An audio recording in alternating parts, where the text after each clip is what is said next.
Thanks to this breakfast, I was able to lose 30 kilos. One of the major problems facing the world population today is obesity.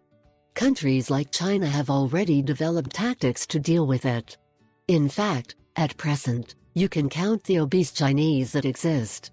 In addition to being an aesthetic problem, obesity is a major health problem.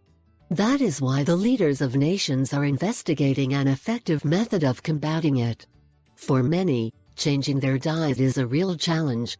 But that does not have to be your problem.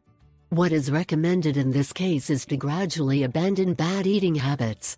So, make small daily goals that you can accomplish. That way you will replace the junk food little by little for healthier food. Something that can also help you is a natural nutritional supplement like the one we will introduce you. This will help you burn fat and lose weight in just 30 days. All you have to do is prepare it for breakfast and ingest it every morning. So pay attention to the following instructions so you know how to prepare it.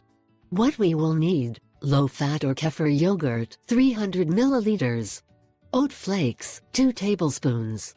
Flaxseed, 1 tablespoon. Fleshy plums, 7 units. Cocoa powder, 1 tablespoon. Preparation and use: this beating is recommended to prepare it in the evenings, thus it will be ready to be consumed in the morning. To begin, we must sprinkle some boiling water on the dried plums. We do this to soften the plums. Then cover the plums and let stand for 10 minutes. Exhausted this time, we will throw the oats, ground flaxseed, yogurt and the cocoa powder in a separate container. Then cut the plums into small pieces. If necessary, we will put them in a blender to grind the plums well. Then we will mix the plums with the other ingredients. Finally, empty the beet into another container and store in the refrigerator. The next day, we will have breakfast with this rich and energetic beet. It will not only help us complete our